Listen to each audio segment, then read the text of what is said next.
Hello guys, how are you today? This is Chef Deborah and today we are going to make a Taisan or a Mamon. You know guys, this is the best seller when I was in the Philippines. I had a lot of orders with this Taisan and Mamon. So now, I want to share to you my secret recipe. Try to make it in your home and all your kids will love to eat this because it's very soft and so yummy, you know, and it's cheesy, you know. That's why everyone will love this Taisan. Are you ready now? If you're ready, okay, let's go to my kitchen and let's start baking now.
We need 144 grams of all-purpose flour,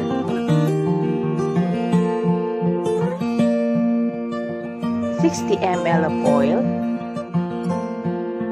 1½ teaspoon of baking powder,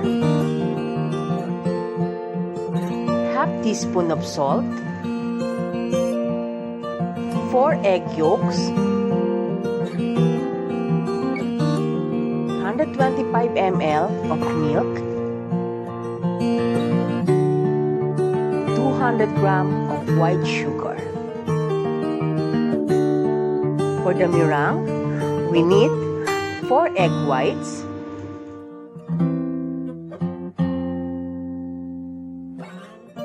and 100 grams white sugar. The procedure: cream the egg yolk with the sugar and then add the liquid ingredients and dry ingredients. Mix all together until incorporated. For meringue, mix the egg whites and the sugar until it reaches the soft peak stage.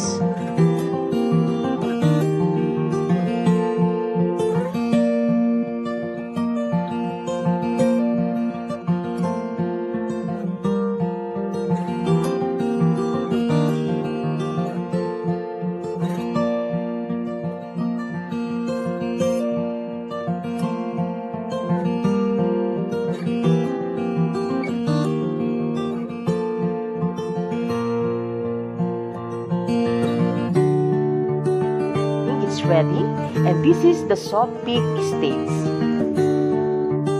Now we can fold the meringue to the butter. I divide it into 2 parts. Just fold it until incorporated.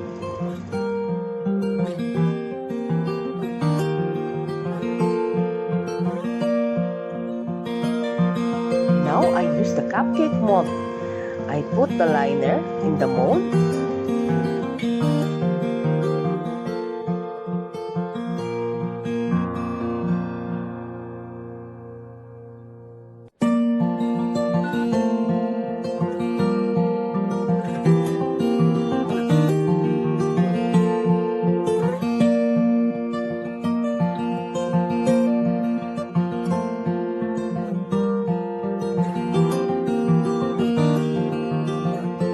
It's ready for baking.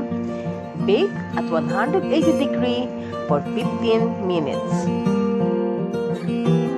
When waiting, we can ready now the garnish.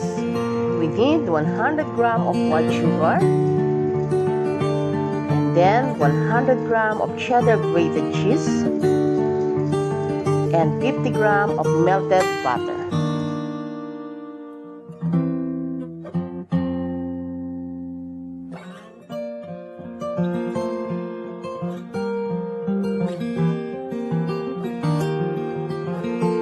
Now it's ready.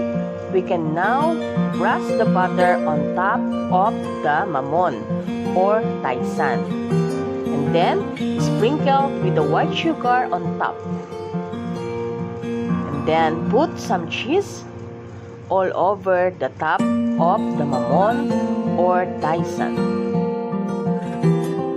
Sprinkle again with white sugar on top of the cheese. Now it's ready. Now we can try it now. The Taisan, or we called it also Mamon. You know, this is very soft and very fluffy. This is one of the best-seller recipe that I have. Now I shared to all of you.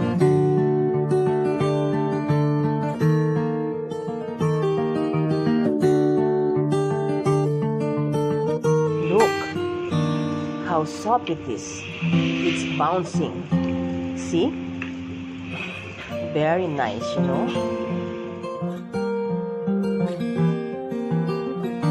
Try to bite it. Look at inside to see the texture of this Taisan. Look. It's so delicious, really. Now, like and share this video, subscribe to my YouTube channel, and of course, follow me in my Instagram and Facebook page.